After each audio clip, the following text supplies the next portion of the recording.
হচ্ছে সেই gazette notification যেটা কালকের ডেটে ভারত সরকার বের করেছে এবং যেটা আজকে সামনে এসছে এবং সবাই জানতে পেরেছে আজকে যে এরকম একটা গেজেট নোটিফিকেশন গতকালের ডেটে ভারত সরকার বের করেছে। 1955 সালের একটা আইন আছে এসেন্সিয়াল কমোডিটিস অ্যাক্ট, যেটা হচ্ছে অত্যাবশ্যকীয় পণ্য আইন, যে আইনের দ্বারায় ভারত সরকার কোনো নিত্য প্রয়োজনীয় জিনিসের প্রোডাকশন, তার সাপ্লাই, তার ডিস্ট্রিবিউশন, তার কালোবাজারি আটকানোর জন্য যা যা ব্যবস্থা নেওয়া এইগুলো সব নিতে পারে। অর্থাৎ এই আইনের মাধ্যমে এখানে অত্যাবশ্যকীয় পণ্যের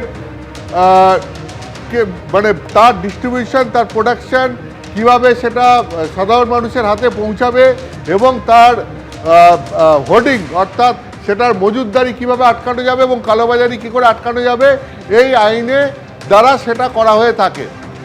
এখন এই ক্ষেত্রে গ্যাসের জন্য এটা করা হয়েছে। এলপিজি, সিএনজি, পিএনজি, এই যে বিভিন্ন ধরনের পেট্রোলিয়ামজাত গ্যাস, সেই গ্যাসের নিয়ন্ত্রণে আনতে এই আইনের এবার প্রয়োগ করা হয়েছে এবং সেই আইন প্রয়োগ করে এক্ষেত্রে বিজ্ঞপ্তি জারি করা হয়েছে। বিজ্ঞপ্তি জারি করার মূল উদ্দেশ্য কি? বিজ্ঞপ্তি জারি করার মূল উদ্দেশ্য হচ্ছে যাতে এই পশ্চিম এশিয়ায় যে যুদ্ধ পরিস্থিতি, এই যুদ্ধ পরিস্থিতির জন্য হরমুজ প্রণালী সেটা বন্ধ হয়ে রয়েছে, যেখান দিয়ে ভারতবর্ষে যে পরিমাণ ক্রুড অয়েল আসে তার 50% আছে, সেই ক্রুড অয়েল আসতে পারছে না।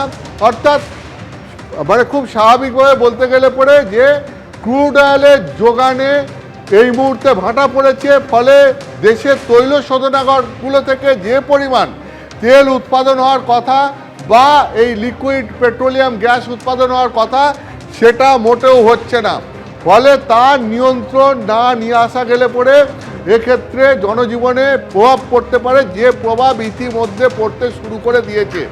বিশেষত গ্যাসের ক্ষেত্রে পড়তে শুরু করে দিয়েছে।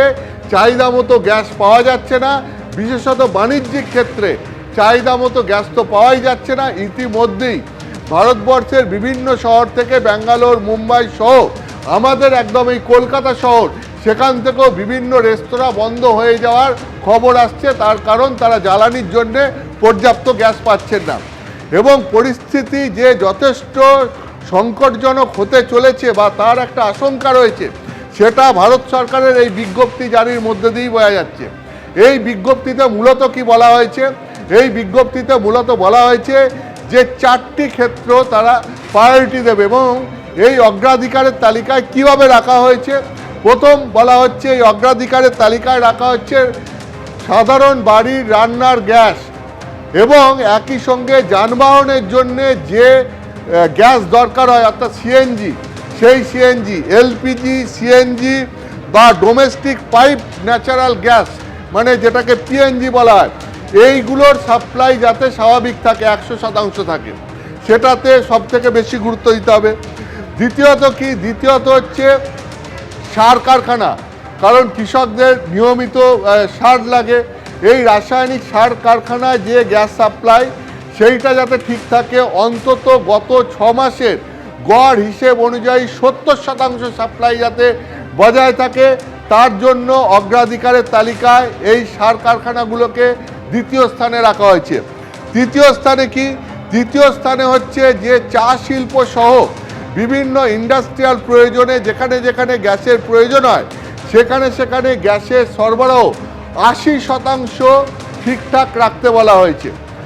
এরপর চতুর্থ কি? চতুর্থ হচ্ছে অগ্রাধিকারের তালিকায় রাখা হয়েছে সিজিডি অর্থাৎ সিটি গ্যাস ডিস্ট্রিবিউশন, মানে মূলত শহর কেন্দ্রিক কমার্শিয়াল গ্যাস বা ইন্ডাস্ট্রিয়াল গ্যাসের যে প্রয়োজন বিভিন্ন ক্ষেত্রে, এর মধ্যে হোটেল, রেস্তোরাঁ সহ বিভিন্ন ব্যবসায়িক ক্ষেত্র আসবে, সেই সমস্ত জায়গাতেও যাতে 80% সরবরাহ ঠিকঠাক রাখা যায় সেটাকে অগ্রাধিকারের তালিকায় চতুর্থ জায়গায় মানে 4 নম্বর জায়গায় রাখা হয়েছে, চতুর্থ স্থানে রাখা হয়েছে।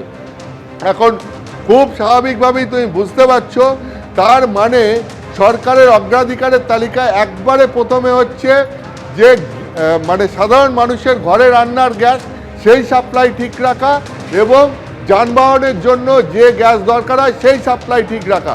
এখন পরের দিকে বাণিজ্যিক ক্ষেত্র এইগুলোকে অগ্রাধিকারের তালিকায় পরে রাখা হয়েছে। ফলে তুমি বুঝতেই পারছো স্বাভাবিকভাবেই এই বাণিজ্যিক ক্ষেত্রে ইতিমধ্যেই এগুলোর প্রভাব পড়তে শুরু করেছে এবং যুদ্ধ শুরু হয়েছে 10 দিন হলো আজকে। এই 10 দিনে যদি এই পরিস্থিতি হয় এবং যে পরিস্থিতি এখন আমরা দেখতে পাচ্ছি, যদি এই যুদ্ধ পরিস্থিতি চলতে থাকে তাহলে আগামী 10 দিনে পরিস্থিতি যে আরো ঘোরালো হয়ে উঠবে সেটা আর বলার অপেক্ষা রাখে না। এবিপি আনন্দ, এগিয়ে থাকে, এগিয়ে রাখে।